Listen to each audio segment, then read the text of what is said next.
வணக்கம். ஊடக களத்தின் இன்னொரு தண்டோரா நிகழ்ச்சிக்கு உங்களை வரவேற்பதில் பெருமகிழ்ச்சி கொள்கிறேன். இன்றைய அமர்வில் பாஜக இல்லாத இந்தியாவை நோக்கி எதிர்க்கட்சிகள் என்ற தலைப்பில் அலசுவோம். கர்நாடகாவில் ஏற்பட்ட ஆட்சி மாற்றத்தை பின்னணியாக கொண்டு இந்த அமர்வில் இந்த தலைப்பை அலசுவது நன்றாக இருக்கும் என்று நான் நினைக்கிறேன். முதல் படியாக கர்நாடகாவில் பாஜக காங்கிரஸால் வீழ்த்தப்பட்டிருக்கிறது. இந்த நிகழ்வு என்பது அடுத்து இந்தியாவுக்கும் இது நடக்கும் என்று பல அரசியல் நோக்கர்கள் கருதுகிறார்கள். இந்த கர்நாடகாவின் வெற்றி பின்னணியில் இந்தியா முழுவதுக்குமான ஒரு நல்ல படிப்பினை இருப்பதாகவே அரசியல் தலைவர்களும் கருதுகிறார்கள். இந்த கர்நாடகா வெற்றியின் மூலம் பாஜக ஒரு வட இந்திய கட்சி என்கிற ஒரு கதையாடல் இப்போது நிறுவப்பட்டிருக்கிறது. அதுபோலவே ஒட்டுமொத்த தென்னிந்தியாவின் 5 மாநிலங்களிலிருந்து பாஜக துடைத்தெறியப்பட்டிருக்கிறது என்பதே நிதர்சனமான உண்மை. ஆகவே முன்னெல்லாம் சொல்லுவார்கள் பாஜக ஒரு வட இந்திய கட்சி என்று. அது இப்போது நிரூபணமாயிருக்கிறது.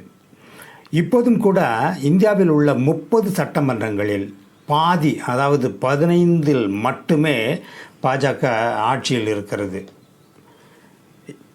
மீதி இப்போது நடக்கப் போகிற இந்த சட்டமன்ற தேர்தல்களிலும் அது இன்னும் தோல்வியை சந்திக்கும் என்றே நாம் கருதக்கூடும். அந்த அளவு இப்போது அரசியல் நிகழ்வுகள் மாறிக்கொண்டிருக்கின்றன. இந்த கர்நாடகாவில் காங்கிரஸின் வெற்றியை ஒட்டுமொத்த இந்தியாவையே கொண்டாடியது என்பது நமக்கெல்லாம் தெரிந்த விடயம். ஏனென்றால் இந்த கர்நாடகா தேர்தலை பொறுத்தவரையில் பாஜக அதை ஒரு பரிசோதனை காலமாக நினைத்து கொண்டிருந்தது. அந்த நினைப்புக்கு இப்போது மக்கள் சாவுமணி அடித்திருக்கிறார்கள் என்பதே உண்மை.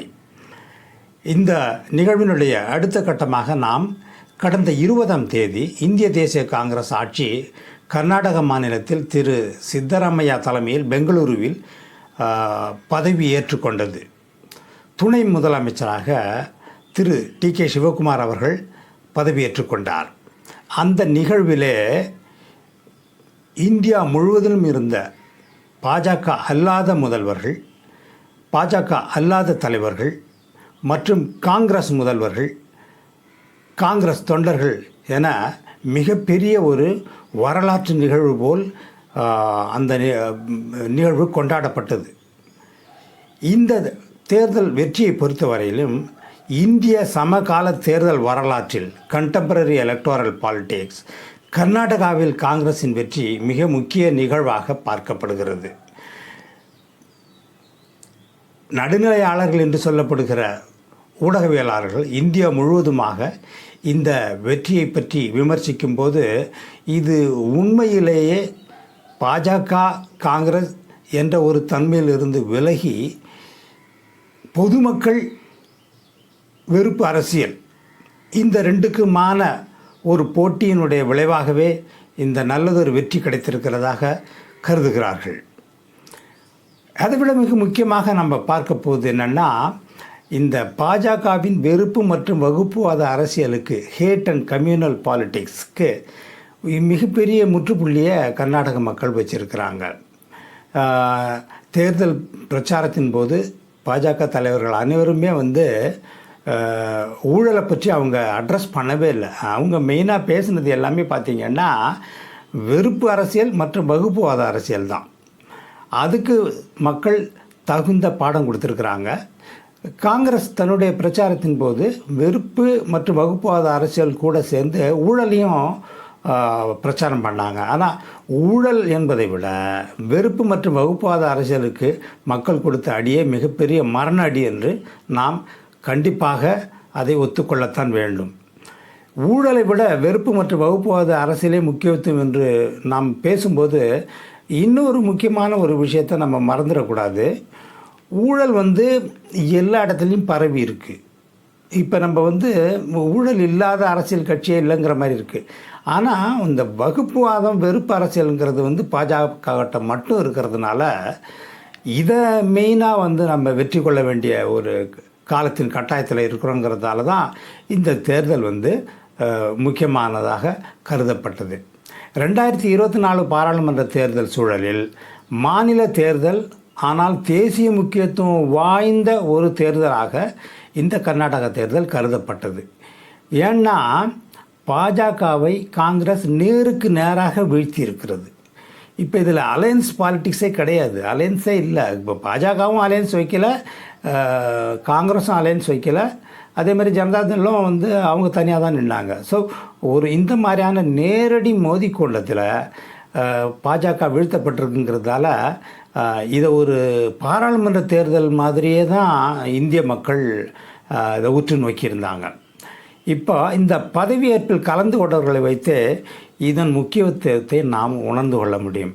இப்போ இதில் முக்கியமாக பாருங்கள், யார் யார் இருக்காங்கங்கிறத வச்சே தான் இதனுடைய முக்கியத்துவத்தை நம்மளால் சொல்ல முடியும். குறிப்பாக வந்து காங்கிரஸ் தலைவர் மல்லிகார்ஜுன கார்கே, ராகுல் காந்தி, பிரியங்கா காந்தி, ஹிமாச்சல் பிரதேஷ் முதல்வர் சுக்வீந்தர் சிங் சுக்கு, ராஜஸ்தான் முதல்வர் அசோக் கெஹ்லட், சத்தீஸ்கர் முதல்வர் பூபேஷ் பாகல் போன்றவர்கள் காங்கிரஸிலிருந்து வந்து கலந்து கொண்டார்கள்.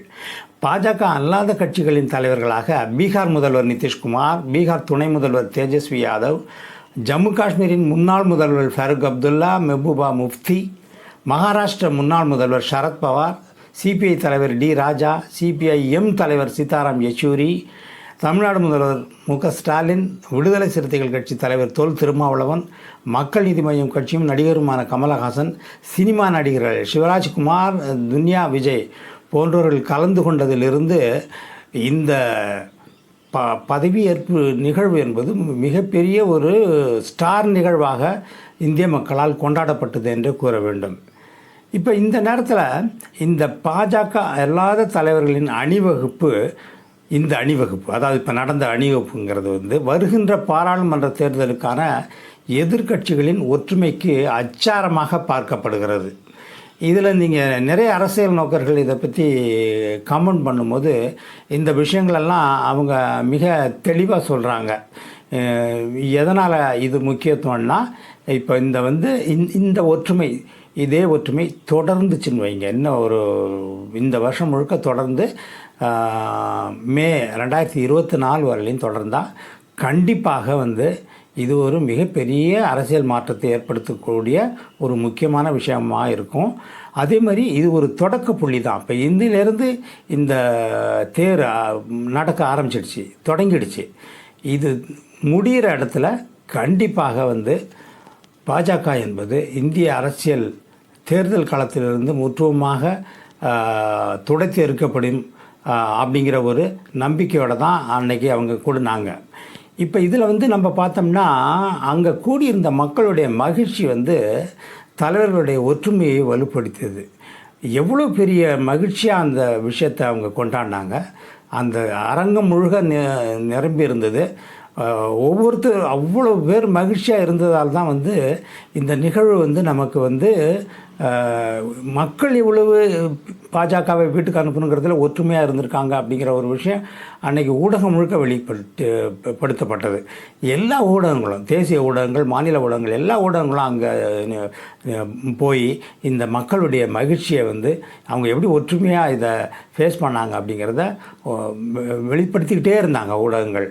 அதே மாதிரி இந்திய மக்கள் எதிர்க்கட்சி தலைவர்களுக்கு சொன்ன செய்தி என்னன்னா, இந்த எலெக்ஷன் மூலம் இந்திய மக்கள் எதிர்க்கட்சி தலைவர்களுக்கு சொல்கிற செய்தி என்னன்னா, நீங்கள் ஒற்றுமையாக இருங்க, நீங்கள் ஒற்றுமையாக இருந்தால் பாஜகவும் மோடியும் வீழ்த்தப்பட முடியாத ஒன்றும் கொம்பர்கள் கிடையாது அப்படிங்கிற செய்தி இந்திய மக்கள் இந்த எதிர்க்கட்சி தலைவர்களுக்கு கொடுத்துருக்காங்கங்கிறத நம்ம புரிஞ்சுக்கிறோம்.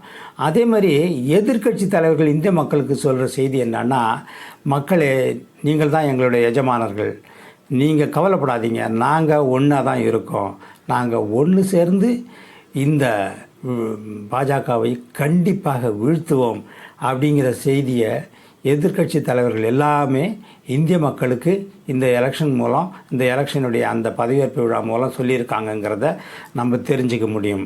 அதே மாதிரி இந்திய மக்களும் எதிர்க்கட்சி தலைவர்களுக்கும் பாஜகவுக்கு சொல்லுகின்ற செய்தி என்றால், நீங்கள் தொடர்ந்து வெறுப்பு அரசியலும் வகுப்புவாத அரசியலும் பண்ணிகிட்டே இருந்தீங்கன்னா நாங்கள் அதை பார்த்துக்கிட்டு சும்மா இருக்க மாட்டோம். நாங்கள் அன்புக்கான அரசியலை செய்வோம், மக்களுக்கான மனித மாண்புக்கான சமூக நீதிக்கான அரசியலை நாங்கள் தொடர்ந்து வெளிக்கொண்டு வந்து உங்களை கண்டிப்பாக நாங்கள் 2024 பாராளுமன்றத்தில் தோற்கடிப்போம் அப்படிங்கிற செய்தியை இந்திய மக்களும் எதிர்க்கட்சி தலைவர்களும் பாஜகவுக்கு சொல்லியிருக்காங்க அப்படிங்கிறதே நம்ம இந்த நிகழ்வு மூலம் பார்க்குறோம். இன்னொரு அமர்வில் வேறொரு விடயத்தை பேசுவோம். கமெண்ட் பண்ணுங்கள், லைக் பண்ணுங்கள், ஷேர் பண்ணுங்கள். நன்றி, வணக்கம்.